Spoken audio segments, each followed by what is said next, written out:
ਤੇ ਜਿੰਨੇ ਵੀ ਪੰਜਾਬ ਦੇ ਕਿਸਾਨ ਨੇ ਖਾਸ ਤੌਰ ਤੇ ਉਹ ਗੌਰਮੈਂਟ ਨੇ ਜਿਹੜਾ ਇੱਕ ਰੇਟ ਮੁਕਰਰ ਕੀਤਾ ਉਹਦੇ ਖਿਲਾਫ ਆਵਾਜ਼ ਉਠਾਉਣ। ਇਸ ਰੇਟ ਦੇ ਉੱਤੇ ਕਿਸਾਨ ਨੂੰ ਉਹਦਾ ਪ੍ਰੋਫਿਟ ਤੇ ਦੂਰ ਦੀ ਗੱਲ ਜਿਹੜੀ ਐਕਸਪੈਂਡੀਚਰ ਉਹਦਾ ਲੱਗਾ, ਜਿਹੜਾ ਉਹਦਾ ਖਰਚਾ ਹੋਇਆ, ਉਹ ਵੀ ਇਹਨੂੰ ਕਿਸਾਨ ਨੂੰ ਵਾਪਸ ਨਹੀਂ ਮਿਲ ਰਿਹਾ। माशाल्लाह जी गंदम बहुत ज़्यादा इस दफ़ा हुई है अल्हम्दुलिल्लाह। दूर दूर तक इधर देखो गंदम ही गंदम है।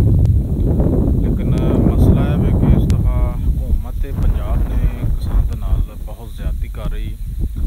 गंदम की जी पैदावार लागत है तकरीबन, अगर हम एक मन का अगर हिसाब लाए ना, पैदावारी लागत जी गंदम की वो तकरीबन 4000 तो उत्ते जो ना किसान को पिया एक मन जी गंदम की पैदावारी लागत। जी पंजाब गौरमेंट वो समझ नहीं आ रही मैनू कि पंजाब गौरमेंट ने एक मन की जी कीमत रखी है वो 3900 रुपये रखी है। मतलब कि किसान ने जरा ये खर्च किया वो भी किसान नहीं दे रही पंजाब गौरमेंट। तो किसान जरा ना उन्हें उम्मीद रखी होंगी कि जनाब 6 महीने बाद फसल जो आती गंदम आती या मुंजी आती धान की फसल आती, उन्हें बेचारे ने उम्मीद रखी होंगी कि यार गौरमेंट जड़ा ना वो अच्छा रेट मुकरर करेगी तो उन्होंने अच्छा रिटर्न मिलेगा, अच्छा प्रॉफिट मिलेगा। तुसीं खुद हिसाब ला लो कि वेखो, मतलब कि पहले ही इत्थे बिजली की फी यूनिट तुसीं देखो कित्थे पहुँच गई है, 70 पर यूनिट टास कर रही है।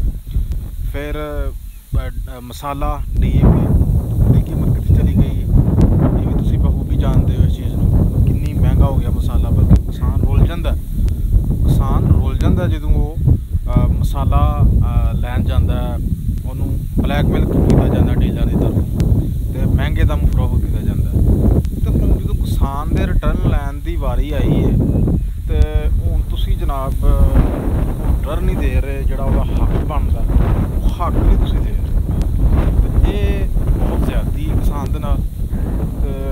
सारे दोस्तों की भी रिक्वेस्ट है कि इस मैसेज में ज़्यादा तो ज़्यादा शेयर करो। तो जिन्हें भी पंजाब के किसान ने खास तौर पर वो गौरमेंट ने जोड़ा एक रेट मुकरर किया उसके खिलाफ आवाज़ उठान। इस रेट के उत्ते किसान को वह प्रॉफिट तो दूर की गल जी एक्सपेंडिचर वह लग्या, जोड़ा वह खर्चा होया, वो भी इनू किसान को वापस नहीं मिल रहा। तो ये जनाब रिक्वेस्ट है सारे दोस्तों के भी कि ये इनू शेयर करो ताकि पंजाब गौरमेंट तक जोड़ा ना वो मैसेज पहुँचे। पंजाब गौरमेंट जो ज़्यादती कर रही है वो ना होए किसान के नाल। अपनी दुआ में याद रखियो मैनू। अल्लाह हाफिज़।